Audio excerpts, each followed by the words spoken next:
Good evening. Welcome to the Entrepreneur Power Hour Saturday night personal development.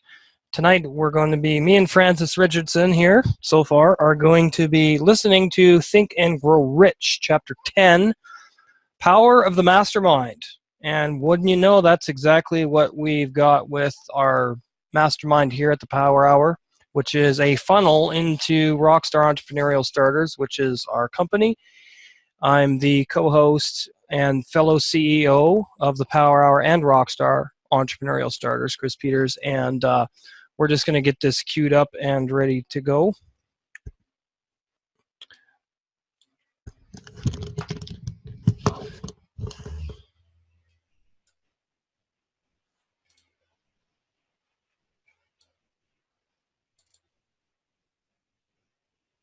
Chapter 10, Power of the Mastermind, the Driving Force, the ninth step toward riches. Power is essential for success in the accumulation of money. Plans are inert and useless without sufficient power to translate them into action. This chapter will describe the method by which an individual may attain and apply power. Power may be defined as organized and intelligently directed knowledge. Power, as the term is used here, refers to organized effort sufficient to enable an individual to transmute desire into its monetary equivalent. Organized effort is produced through the coordination of effort of two or more people who work toward a definite end in a spirit of harmony. Power is required for the accumulation of money. Power is necessary for the retention of money after it has been accumulated. Let us ascertain how power may be acquired. If power is organized knowledge, let us examine the sources of knowledge. Infinite intelligence. This source of knowledge may be contacted through the procedure described in another chapter with the aid of creative imagination. Accumulated experience. The accumulated experience of man, or that portion of it which has been organized and recorded, may be found in any well-equipped public library. An important part of this accumulated experience is taught in public schools and colleges, where it has been classified and organized. Experiment and research. In the field of science, and in practically every other walk of life, men are gathering, classifying, and organizing new facts daily. This is the source to which one must turn when knowledge is not available through accumulated experience. Here, too, the creative imagination must often be used. Knowledge may be acquired from any of the foregoing sources. It may be converted into power by organizing it into definite plans and by expressing those plans in terms of action. Examination of the three major sources of knowledge will readily disclose the difficulty an individual would have if he depended upon his efforts alone in assembling knowledge and expressing it through definite plans in terms of action. If his plans are comprehensive and if they contemplate large proportions, he must generally induce others to cooperate with him before he can inject into them the necessary element of power. Gaining power through the mastermind. The mastermind may be defined as coordination of knowledge and effort in a spirit of harmony between two or more people for the attainment of a definite purpose. No individual may have great power without availing himself of the mastermind. In a preceding chapter, instructions were given for the creation of plans for the purpose of translating desire into its monetary equivalent. If you carry out these instructions with persistence and intelligence, and use discrimination in the selection of your mastermind group, your objective will have been halfway reached, even before you begin to recognize it. So you may better understand the intangible potentialities of power available to you through a properly chosen mastermind group, we will explain here the two characteristics of the mastermind principle, one of which is economic in nature, and the other psychic. The economic feature is obvious. Economic advantages may be created by any person who surrounds himself with the advice, counsel, and personal cooperation of a group of men who are willing to lend him wholehearted aid in a spirit of perfect harmony. This form of cooperative alliance has been the basis of nearly every great fortune. Your understanding of this great fortune may definitely determine your financial status. The psychic phase of the mastermind principle is much more abstract, much more difficult to comprehend. because it has reference to the spiritual forces with which the human race as a whole is not well acquainted. You may catch a significant suggestion from this statement. No two minds ever come together without thereby creating a third invisible, intangible force which may be likened to a third mind. Keep in mind the fact that there are only two known elements in the whole universe, energy and matter. It is a well-known fact that matter may be broken down into units of molecules, atoms, and electrons. There are units of matter which may be isolated, separated, and analyzed. Likewise, there are units of energy. The human mind is a form of energy, a part of it being spiritual in nature. When the minds of two people are coordinated in a spirit of harmony, the spiritual units of energy of each mind form an affinity, which constitutes the psychic phase of the mastermind. The mastermind principle, or rather the economic feature of it, was first called to my attention by Andrew Carnegie over 25 years ago. Discovery of this principle was responsible for the choice of my life's work. Mr. Carnegie's mastermind group consisted of a staff of approximately 50 men with whom he surrounded himself for the definite purpose of manufacturing and marketing steel. He attributed his entire fortune to the power he accumulated through this mastermind. Analyze the record of any man who has accumulated a great fortune, and many of those who have accumulated modest fortunes, and you will find that they have either consciously or unconsciously employed the mastermind principle. Great power can be accumulated through no other principle. Energy is nature's universal set of building blocks, out of which she constructs every material thing in the universe, including man and every form of animal and vegetable life. Through a process which only nature completely understands, she translates energy into matter. Nature's building blocks are available to man in the energy involved in thinking. Man's brain may be compared to an electric battery. It absorbs energy from the ether, which permeates every atom of matter and fills the entire universe. It is a well-known fact that a group of electric batteries will provide more energy than a single battery. It is also a well-known fact that an individual battery will provide energy in proportion to the number and capacity of the cells it contains. The brain functions in a similar fashion. This accounts for the fact that some brains are more efficient than others, and leads to this significant statement. A group of brains coordinated or connected in a spirit of harmony will provide more thought energy than a single brain, just as a group of electric batteries will provide more energy than a single battery. Through this metaphor, it becomes immediately obvious that the mastermind principle holds the secret of the power wielded by men who surround themselves with other men of brains. There follows now another statement which will lead still nearer to an understanding of the psychic phase of the mastermind principle. When a group of individual brains are coordinated and function in harmony, the increased energy created through that alliance becomes available to every individual brain in the group. It is a well-known fact that Henry Ford began his business career under the handicap of poverty, illiteracy, and ignorance. It is an equally well-known fact that within the inconceivably short period of 10 years, Mr. Ford mastered these three handicaps, and that within 25 years, he made himself one of the richest men in America. Connect with this fact the additional knowledge that Mr. Ford's most rapid strides became noticeable from the time he became a personal friend of Thomas A. Edison, and you will begin to understand what the influence of one mind upon another can accomplish. Go a step farther and consider the fact that Mr. Ford's most outstanding achievements began from the time that he formed the acquaintances of Harvey Firestone, John Burroughs, and Luther Burbank, each a man of great brain capacity. And you will have further evidence that power may be produced through friendly alliance of minds. There is little, if any, doubt that Henry Ford is one of the best informed men in the business and industrial world. The question of his wealth needs no discussion. Analyze Mr. Ford's intimate personal friends, some of whom have already been mentioned, and you will be prepared to understand the following statement.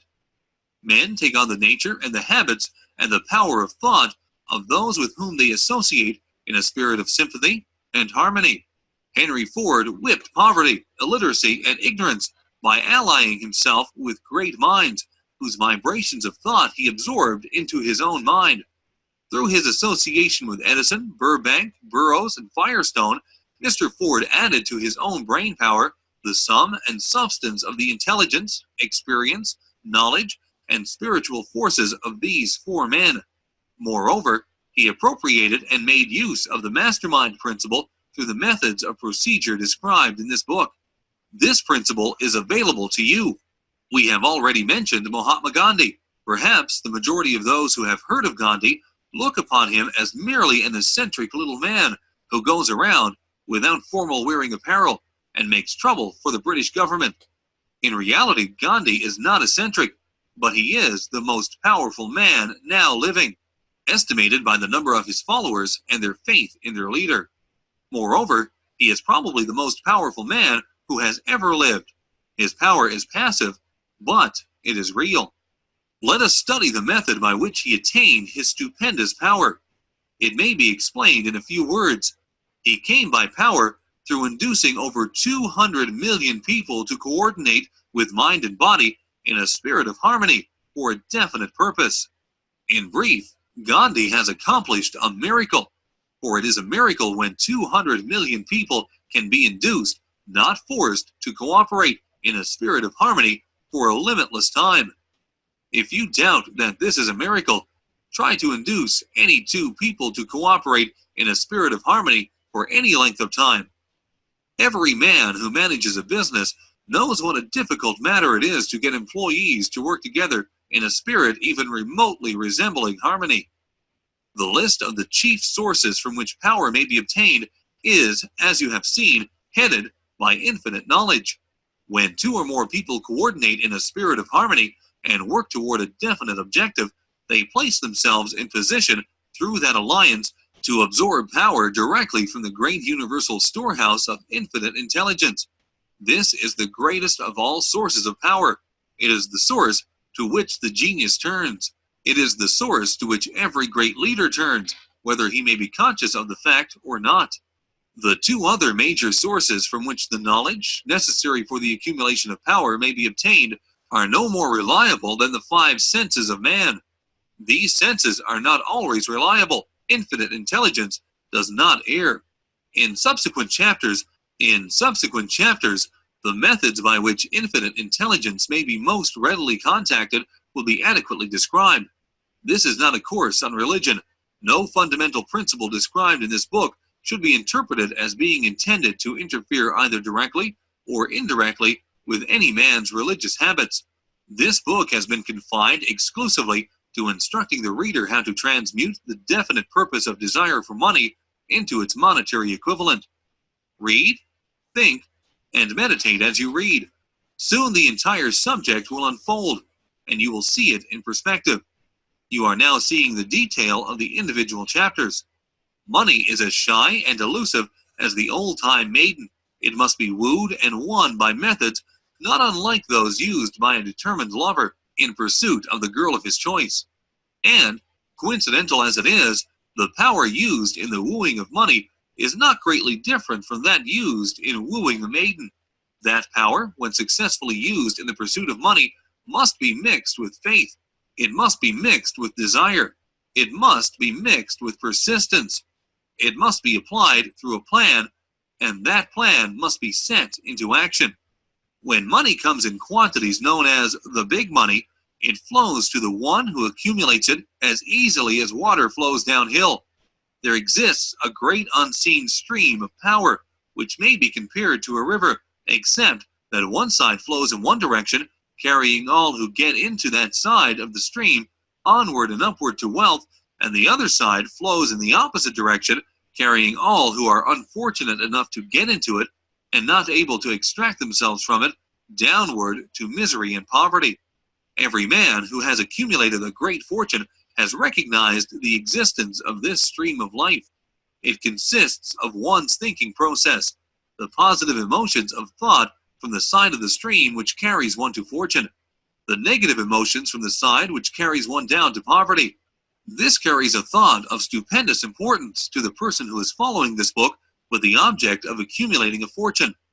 If you are in the side of the stream of power which leads to poverty, This may serve as an oar by which you may propel yourself over into the other side of the stream.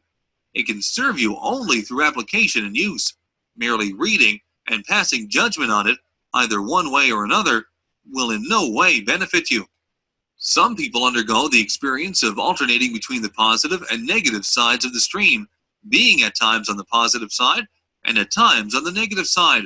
The Wall Street crash of '29 swept millions of people from the positive to the negative side of the stream. These millions are struggling, some of them in desperation and fear, to get back to the positive side of the stream. This book was written especially for those millions. Poverty and riches often change places. The crash taught the world this truth, although the world will not long remember the lesson. Poverty may, and generally does, voluntarily take the place of riches. When riches take the place of poverty, the change is usually brought about through well-conceived and carefully executed plans. Poverty needs no plan. It needs no one to aid it, because it is bold and ruthless. Riches are shy and timid. They have to be attracted. Anybody can wish for riches, and most people do, but only a few know that a definite plan plus a burning desire for wealth are the only dependable means of accumulating wealth.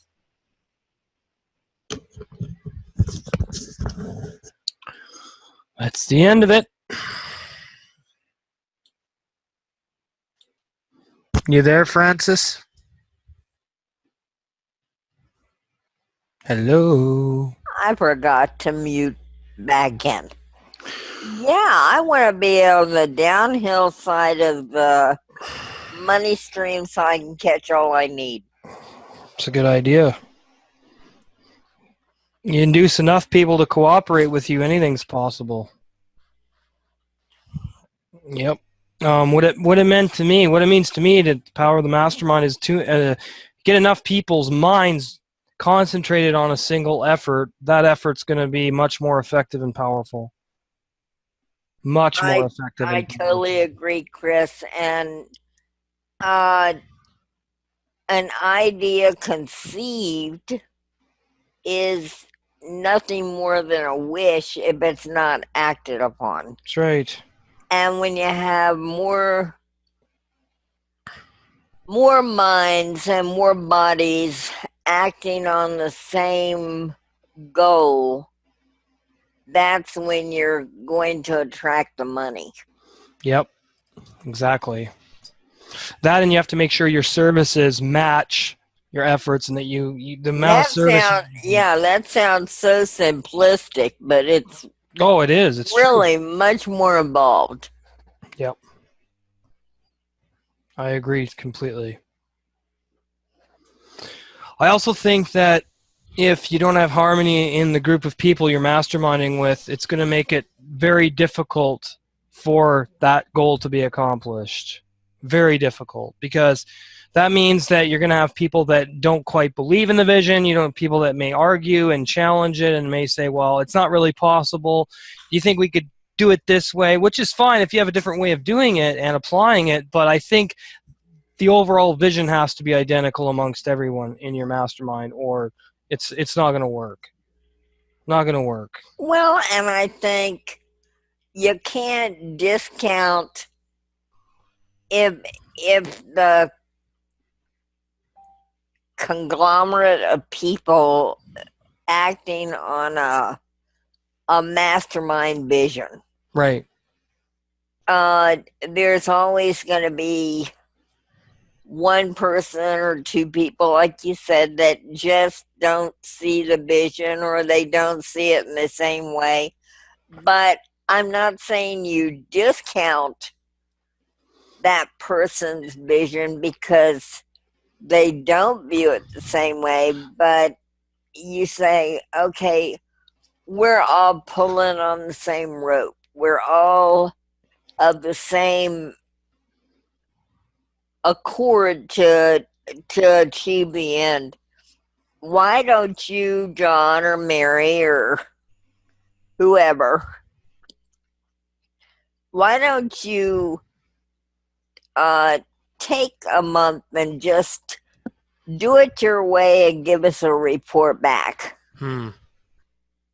so that the majority are pulling together. If that one person wants to do it their way, then I say, okay, let them do it their way. Mm-hmm.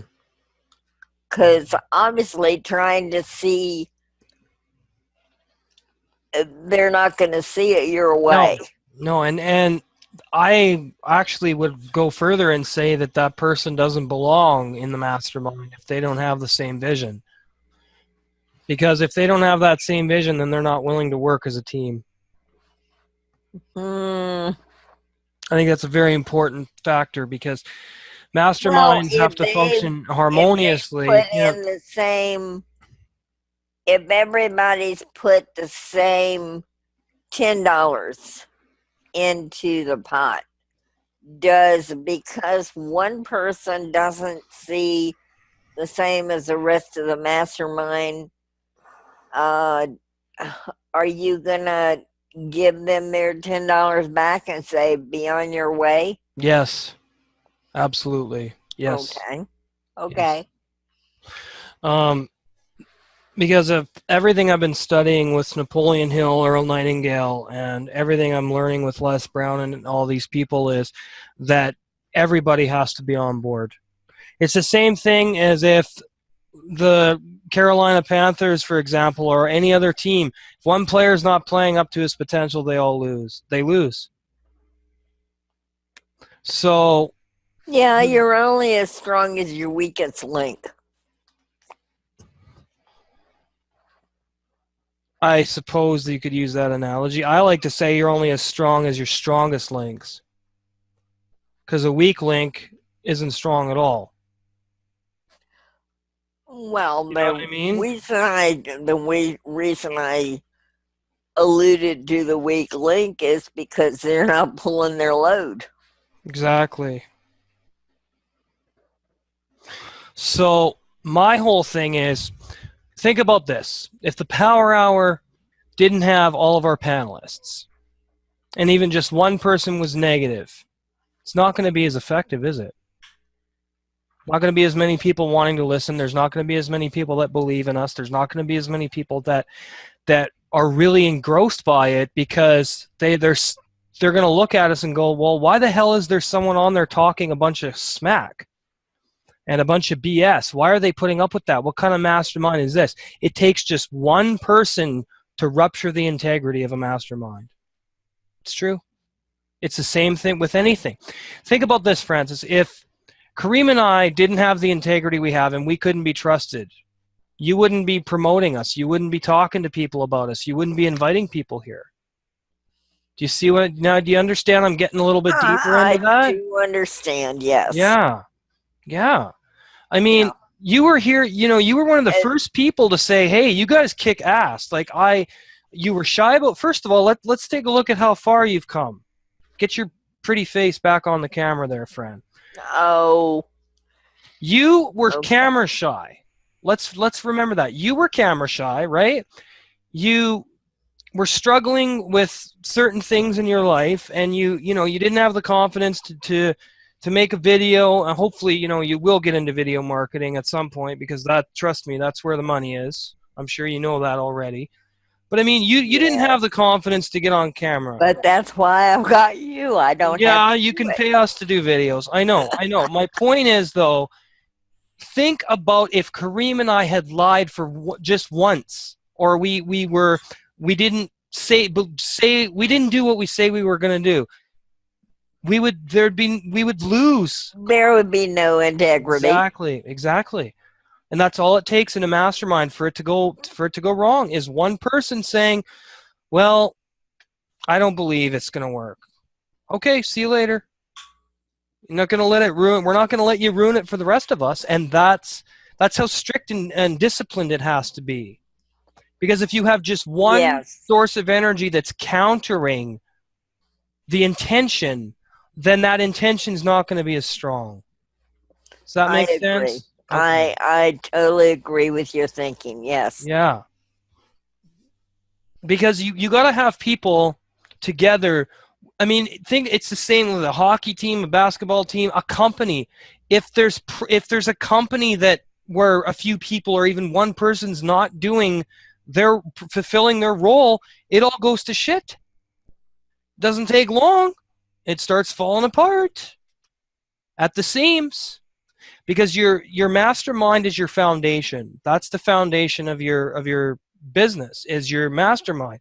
The board, think of it like board members. That's what a mastermind is. That's what this is.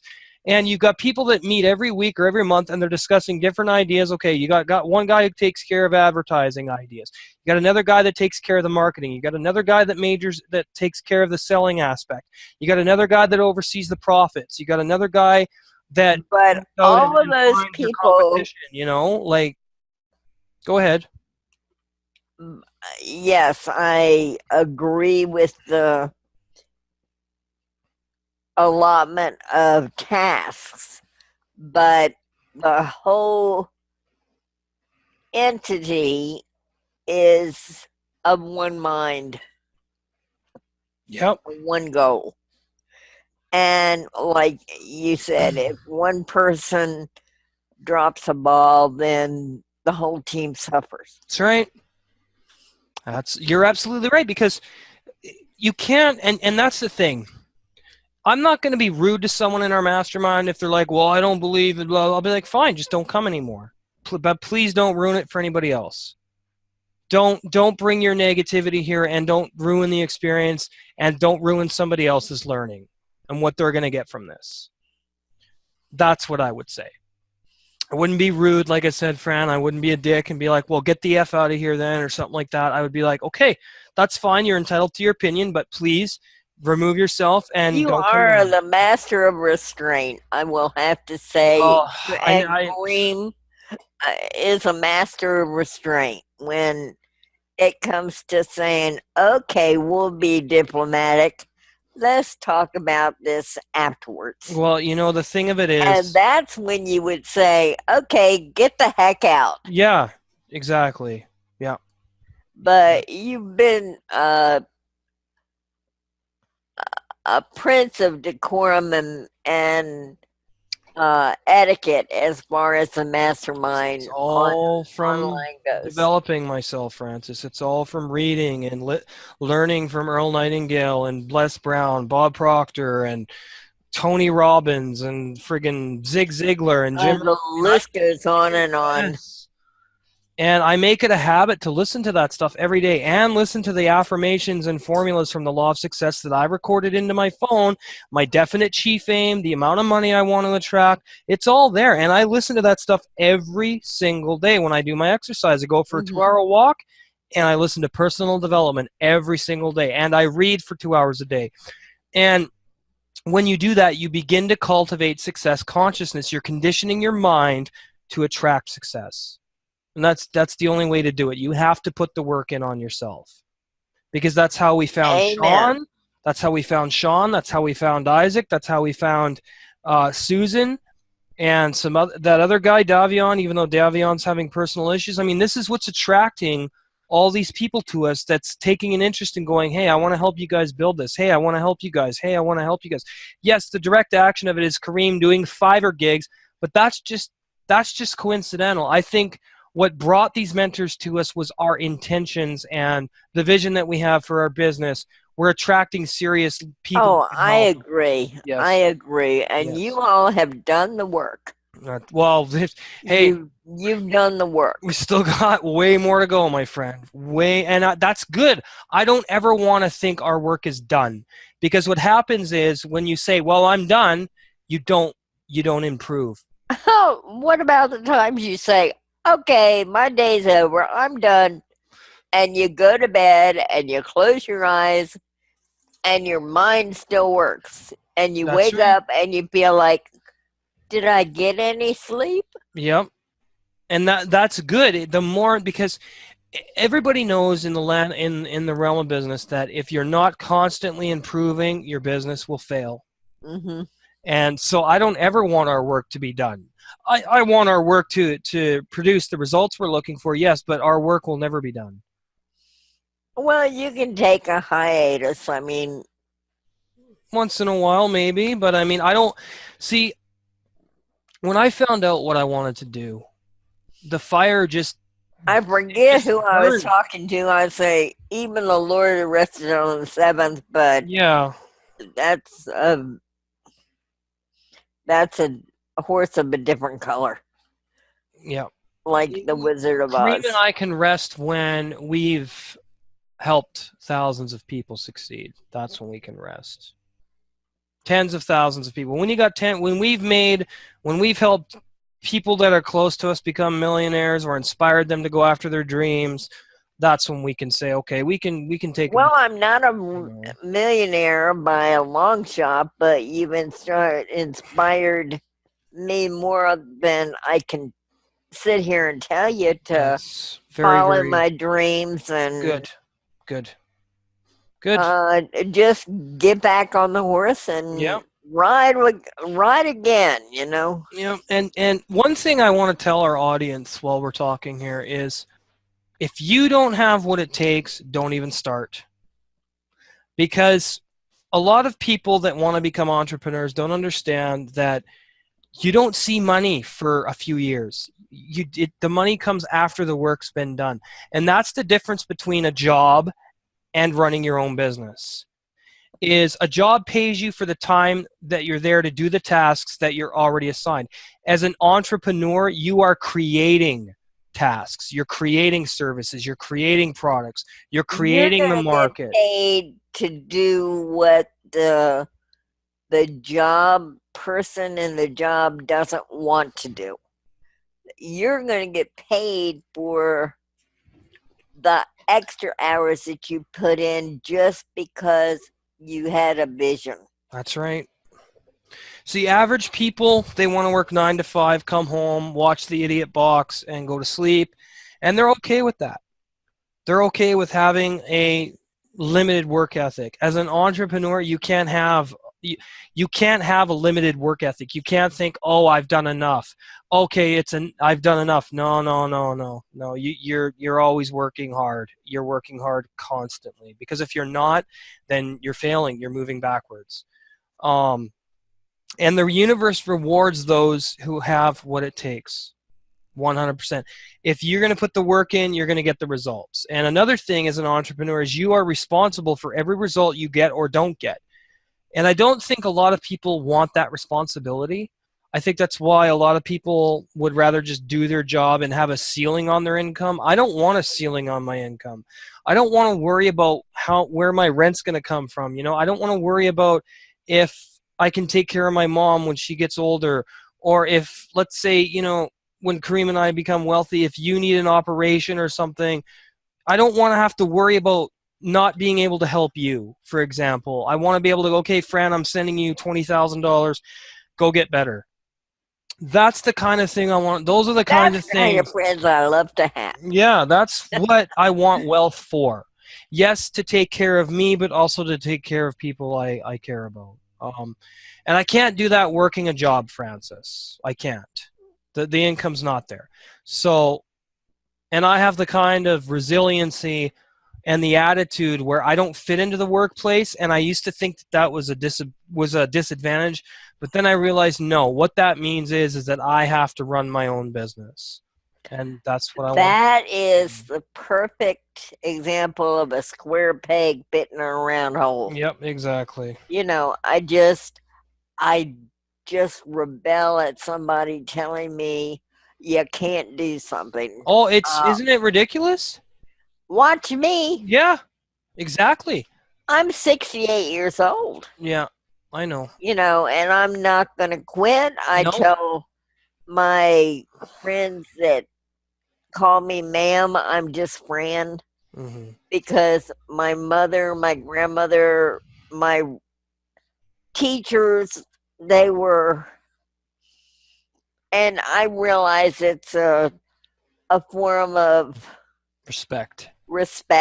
Mm-hmm. But they were all ma'ams, and I'm not ready to go yet, so just ran. Well, I think, see, I'm practicing that because I know it's professional and it's respectful. And when I'm out there meeting people like Grant Cardone, Tony Robbins, and all them, I want to address them as sir, because I know that's how they're going to. I know that's how they're going to Absolutely. address me, and they're not going to call me by my first name. They're going to call me Mr. Peters, right? So that and that to me is so profound, to address somebody with respect like that, and because what it means is you recognize them as a person of importance. And Yes, they just being an elder yeah. commands a certain amount of dignity. Well, sure it does. Sure it does. And my whole thing is, I want people to call me sir, except for my friends and stuff. But when, if I see somebody in a business setting or I'm doing a conference or something, I want people to call me sir. Yes, sir. Why wouldn't I call them ma'am or sir? You see what I mean? So I totally agree. and it gets you taken seriously when you address someone that way. They pay attention to you, because how many other people call them sir? Probably not too many that may not have the knowledge that you possess. If they, you're at a big meeting and someone will say, well, hey, Grant, how you doing? I'm sure if someone said up, Mr. Cardone, nice to, he's going to listen to that person more. I guarantee it. Just things like that trigger us to respond differently in our language and stuff, in our communication, is definitely an important skill, I would say, to learn as well. Definitely. Yep. Anyway, are we done? On that note, I think we're done, Chris. Okay, and I you want have to a thank. great week, and I hope nothing but success and prosperity Thank you. follow You too. you. Yes. Well, we're going to work for it, right? I mean, that's the thing. We're working towards it, and we're working for it, so it's inevitable, So take care, everybody.